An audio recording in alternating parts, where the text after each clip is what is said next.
A todos y todas, muchísimas gracias por estar aquí.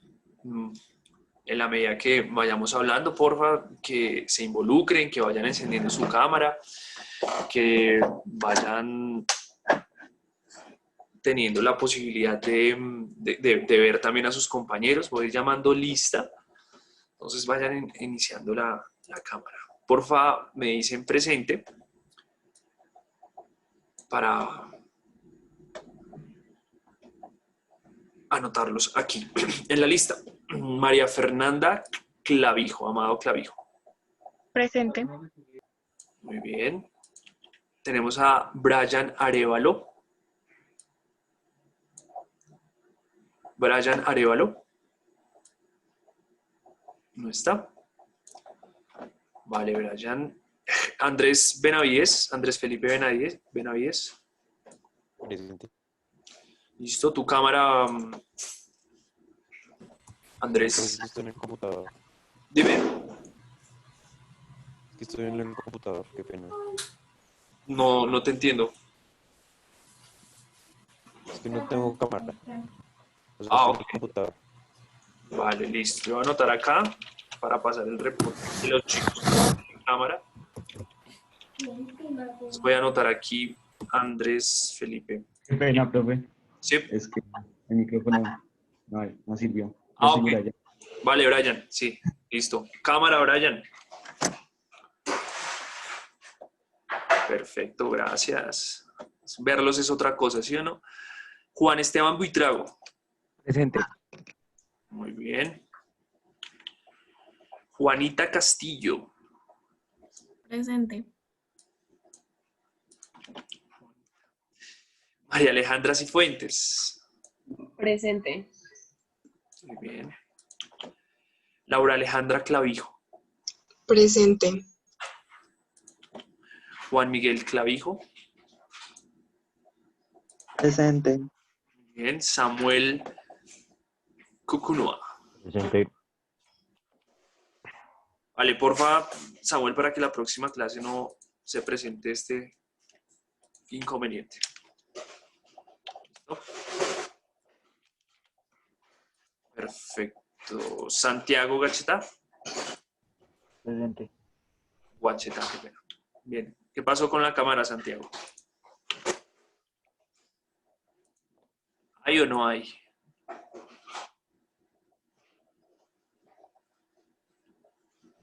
Yo la puse. Listo. Juan Jerónimo Guevara. Presente. Bien. Paula Hernández.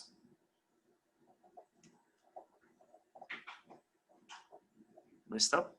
Paula, ¿estás? Paula. Paula la 1, Paula las 2, Paula las 3. Esteban Montoya. Presente.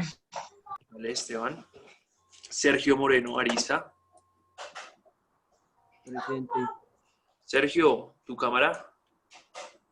Ya voy, profe.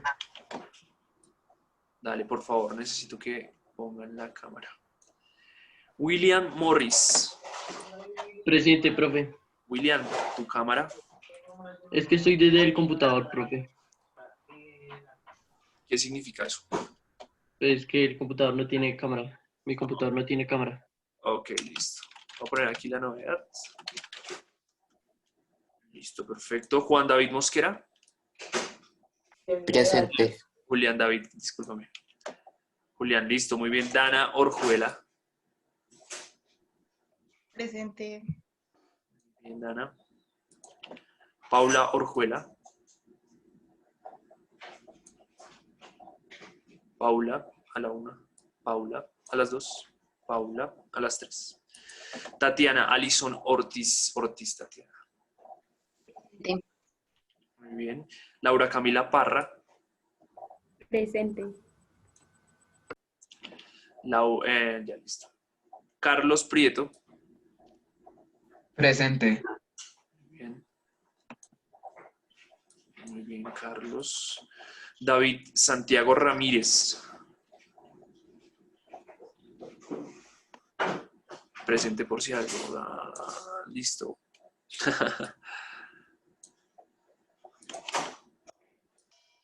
Bien, vamos con María José Rodríguez Chacón. Presente. María Paula Rojas. Presente. Vale, María Paula. Mariana Ruiz. Presente. Muy bien. Y María Fernanda Umbarila.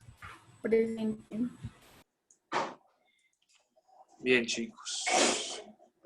Bueno, muchas gracias por su asistencia, muchas gracias por su contribución a la causa.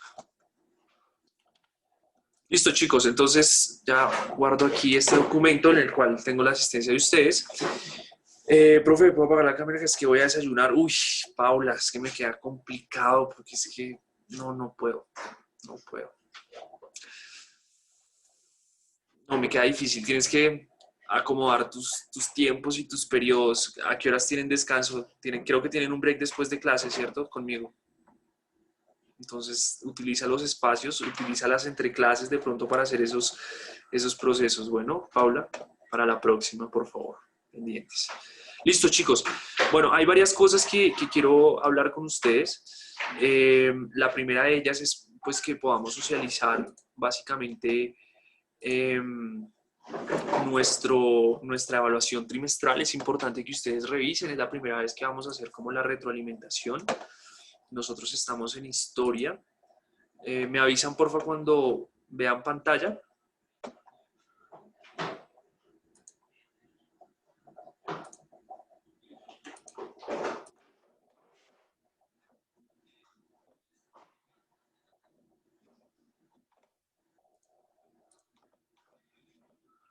¿Ya ven pantalla, chicos?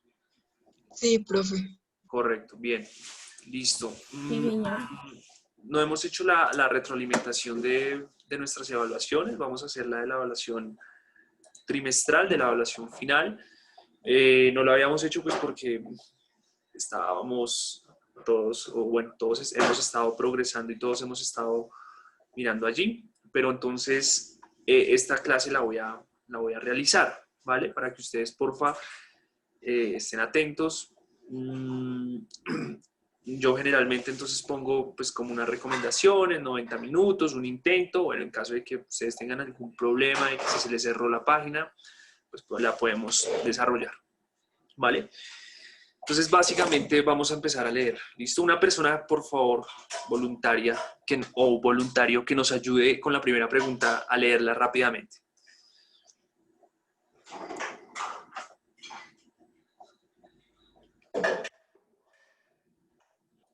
Pero no todo, chicos. Yo. Listo, dale, Samuel. Porque qué pena. Durante el siglo XIX, diversos esfuerzos por crear industrias en Colombia resultaron en su mayor parte fallidos. El grueso de la población continuó viviendo en las zonas rurales. La economía era poco dinámica y estaba concentrada en la agricultura para el consumo interno y la exportación de productos como la quina, el tabaco y posteriormente el café. Una de las principales razones para el reducido crecimiento industrial del país durante ese periodo fue. Listo, tenemos entonces la respuesta número 1, que es la excesiva reglamentación tributaria impuesta por el Estado. 2, tenemos la preferencia del capital norteamericano por invertir en la creación de empresas agrícolas. Tenemos la 3, la falta de adecuadas vías de comunicación que permitieran el comercio entre las regiones y las altas demandas salariales por los trabajadores, bajas demandas salariales por parte de los trabajadores. A ver, ok, altas demandas salariales por parte de los trabajadores. Bien, chicos. Pues como ustedes saben, ¿cierto? Aquí ya nosotros tenemos los 1 son las incorrectas, la 5 es la correcta, ¿no? Entonces, la falta de adecuadas vías de comunicación que permitieran el comercio entre las regiones. Recuerden que nosotros iniciando el siglo XIX veíamos cómo eran los pueblitos, ¿no? Cómo eran los pueblitos de ciudad, se transportaban en mula, todos tenían mula, había un parqueadero de mulas, de hecho, en unas partes de algunas plazas de los pueblos de Colombia. Entonces encontramos que la respuesta número C, la respuesta C era la que tenía como esa información que a nosotros nos ayudaba, ¿vale? Eso durante el siglo XIX, a principio de todo nuestro curso, pues vimos estas características de una Colombia bastante, digamos que rural, por así decirlo. Bien, vámonos con Laura. Laura, ayúdanos a leer la segunda pregunta.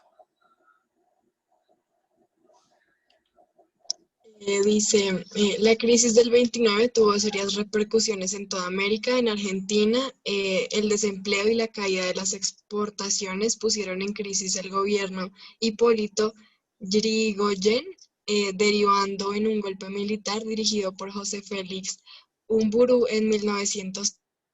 A partir de entonces y hasta 1940, el gobierno argentino aumentó de forma alarmante sus índices de corrupción y fraude electoral, que habían sido atenuados considerablemente a principios del siglo XX, y las oligarquías se fortalecieron a la sombra del agua del auge agroexportador y financiero. Este periodo es conocido como la década infame. Su nombre se debería a qué. Listo. Entonces tenemos allí una situación latinoamericana que no solamente vivió Colombia, sino todo el mundo. Entonces la crisis del 29, el crack del 29, después de la Segunda Guerra Mundial, pues fue muy importante. Tenemos durante esos años el país, es decir, Argentina, ¿cierto? Esta es una pregunta que tiene toda la información en la misma pregunta. Durante estos años, el país se sumió en un prolongado estancamiento económico y social. Eso puede ser cierto, sin embargo, ¿cierto? Eso no responde a la década infame, ¿no? Nos está hablando de unas características económicas de la caída de exportación, ¿cierto? Acá tenemos, dejó de lado los logros alcanzados en el siglo y medio de historia. Entonces, dejó de lado esos logros alcanzados. La pregunta en general no nos está diciendo no nos está dando esta información. Representó la restauración de formas de gobierno contrarias a la democracia. Ah, ok, es que imagínense que hubo un golpe militar dirigido por el señor José Félix Uriburu. Nosotros posiblemente no sabemos quién es él, pero sabemos que es un golpe militar, ¿cierto? Sabemos que es un golpe de Estado. Entonces, representó la restauración de forma de gobiernos contrarias a la democracia. Un golpe militar, pues, no tiene esos visos de democracia. Y la última respuesta, los gobiernos se caracterizan por un marcado autoritarismo político, ¿vale? Entonces, la respuesta, evidentemente, es la C, ¿vale? Vamos, entonces, con María José Rodríguez. María José, ayúdame con la pregunta número 3. En tanto Bogotá era llamado Atenas Suramericana, por los 20 del siglo pasado registraba un alto grado de intolerancia religiosa, tanto que las compañías de ópera y teatro preferían las ciudades. El nombre dado a la ciudad reflejaba más el gusto de las clases altas por uso adecuado del lenguaje que una expresión de cultura universal. El título de Atenas Suramericana tendría relevancia si durante aquel periodo la sociedad bogotana hubiera. Muy bien. Tenemos entonces allí que Bogotá era llamada la Atenas Suramericana. Esto porque tenía, digamos que, una tolerancia religiosa, ¿cierto?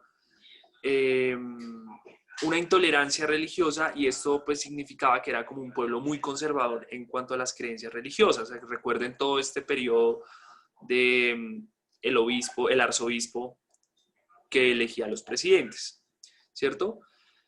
Pero el hecho de que se llamase Atenas Suramericana era porque la ciudad pues tenía como ciertas características oligárquicas que no ayudaban mucho como a toda esa cultura universal, ¿cierto? Entonces, pues digamos que las clases altas se expresaban de una manera muy, muy decente y utilizaban otras expresiones como muy correctas y el lenguaje era utilizado de esa manera. El título de Atenas Sudamericana tendría relevancia si durante aquel periodo la sociedad bogotana hubiera. Entonces tenemos respaldo a las compañías de teatro a través de la participación de los intelectuales. No, evidentemente había una intolerancia religiosa que no le permitía operar a la ópera y al teatro. La respuesta B, facilitando el crecimiento de la ciudad en toda la zona de la periferia. No, la pregunta no nos está dando esa información. La respuesta C, permitió la adopción de amplios movimientos culturales internacionales.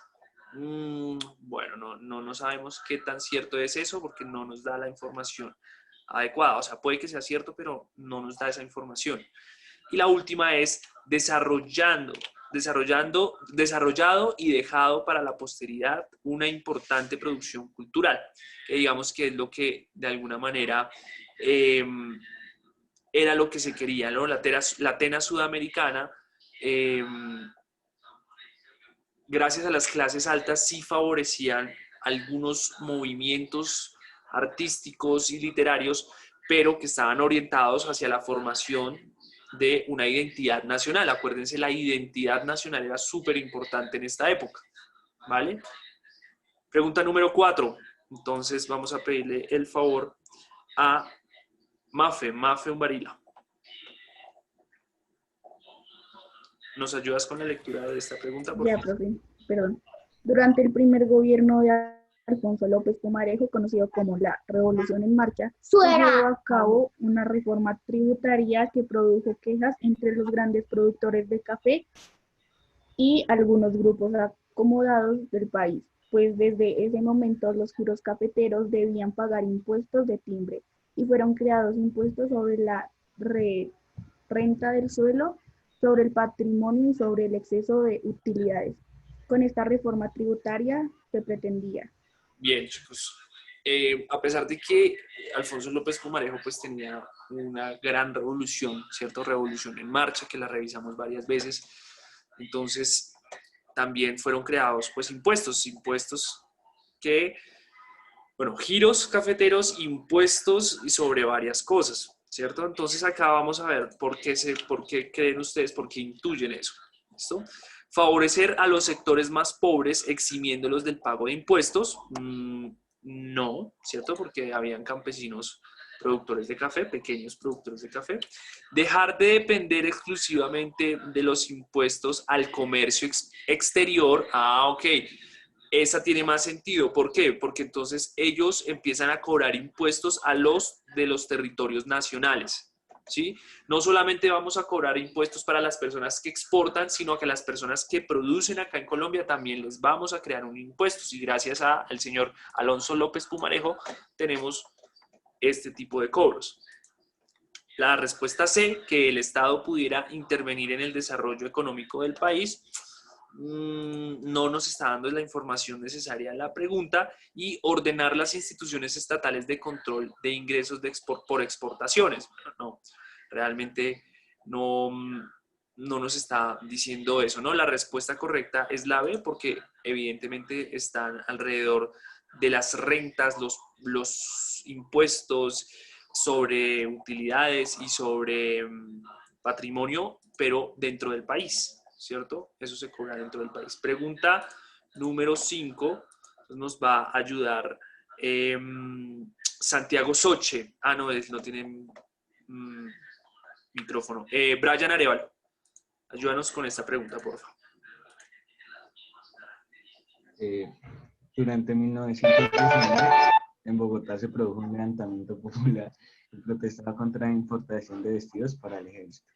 Este movimiento fue aprovechado por los trabajadores de las fábricas que pedían reducción de la jornada laboral, y desde entonces proliferaron nuevos sindicatos de mecánicos, plomeros, transportadores, obreros de jabonerías y fábricas de gaseosas. La inconformidad social de aquella época en Bogotá fue importante porque se... Listo. Entonces, 1919, tenemos aquí pleno auge antes de terminar como toda la parte o sea, antes del crack del 29, entonces había como una aceleración, la Revolución en Marcha también de alguna manera había puesto, bueno, la Revolución en Marcha y hay varios gobiernos habían creado una industria nacional. En esa industria nacional pues habían trabajadores que estaban en desacuerdo, ¿cierto? La inconformidad social de aquella época en Bogotá fue importante porque estimuló el interés económico de los líderes obreros. Bueno, no sé cómo se podría lucrar un líder social con eso, bueno, un líder obrero con eso, pero bueno, esa es la primera. Organizó la clase obrera que empezó a buscar un espacio político, reconoció el trabajo sindical como parte del derecho, garantizó la participación de los pobres en decisiones del gobierno. Bueno, básicamente la respuesta B y la respuesta D son correctas, sin embargo, la que nos dice y utiliza los términos, entonces la clase obrera sí se organiza, entonces acá están diciendo proliferaron los nuevos sindicatos. Los sindicatos entonces vienen siendo esas organizaciones de las personas en el momento en que están en desacuerdo con cosas. Entonces ustedes den cuenta por qué se celebra el Día de la Mujer, porque se sindicalizaron las mujeres, es decir, hubo una reunión, se charló alrededor de todos los malos tratos que recibían y entonces hacen una protesta. Entonces se organiza la clase obrera y aparte de eso empiezan a buscar un espacio político, ¿vale? Esta es la respuesta correcta, la B. Pregunta número 6. Entonces a ver si me puede colaborar, por favor. Juan Buitrago, porfis. Sí, señor. El gaitanismo, movimiento político encabezado por el líder liberal Jorge Elías de Gaitán, fue uno de los movimientos populares más importantes del siglo XX en Colombia. Gaitán se distinguió por la defensa de los intereses de los pobres y por esta razón, entonces tenemos A. Propuso una nueva forma de elegir a los gobernantes colombianos, cosa que no es cierta, evidentemente. Se vio en la necesidad de renunciar a sus aspiraciones políticas, tampoco es cierto. Contó con el apoyo de miles de obreros y campesinos en todo el país. Y se puso a las ideas antigobernistas que lideraban los políticos. Bueno, estas tres son mentira, porque realmente él estaba muy enganchado a la democracia, a un partido político, él no fue guerrillero, él no fue absolutamente nada de eso, sino que era un político que veía por los intereses de los pobres, ¿cierto? Y como tuvo ese interés, tuvo gran apoyo de los obreros y los campesinos, ¿no? Entonces la respuesta también era la C, ¿vale? Pregunta 7. Porfa, Mafe Amado, porfis, ¿me ayudas con esta pregunta? Mafe. La muerte de Jorge Eliezer Gaitán explica en una parte la escasa consolidación del populismo en Colombia, porque privó a este de su más importante líder, pero a su vez la idea de un movimiento populista con una gran capacidad de revuelta hizo que buena parte de los políticos tradicionales colombianos persiguieran a todo dirigente que se mostrara diferente. La poca proyección política del populismo se explica por qué. Listo, entonces tenemos allí la pregunta. La poca proyección política del populismo se explica por qué. Entonces tenemos, los partidos políticos canalizaron la inconformidad, ¿cierto?, de los sectores populares en la sociedad. No, los partidos, eso también es mentira, ¿no? Los partidos políticos no canalizaron, creaban siempre una constante guerra. Los movimientos populares fueron eliminados por la fuerza, por los diferentes gobiernos. Bueno, eso es verdad, pero no nos está diciendo que la respuesta de la poca proyección política del populismo. Esto es cierto, fueron eliminados, lo está diciendo el texto, pero no es la pregunta. La siguiente, las condiciones de pobreza de los sectores populares fueron superadas y erradicadas progresivamente. Bueno, eso no ha pasado. Espero que pase, pero no ha pasado. el país tenía un alto grado de analfabetismo que impedía la calificación técnica de los obreros.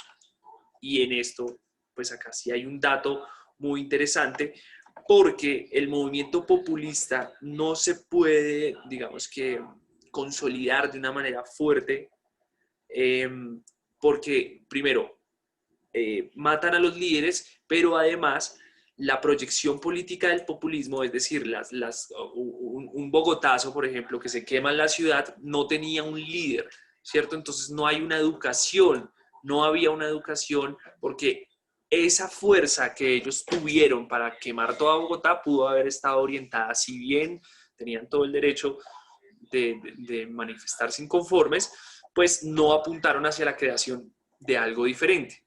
Entonces ahí grave, por ese lado. Pregunta número 8, última pregunta. Me ayuda, por favor, Sergio Moreno. Sergio. Sergio Moreno. ¿Él está con chat? No, él estaba bien, creo. Sergio Moreno. Sergio. Andrés Benavides. Andrés.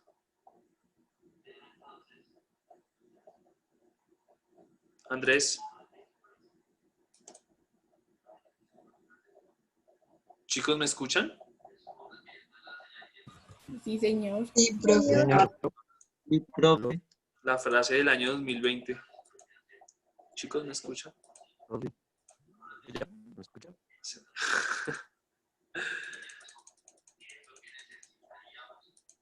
No sé quién me está hablando, parece que alguien está tratando de comunicarse. Andrés Benavides.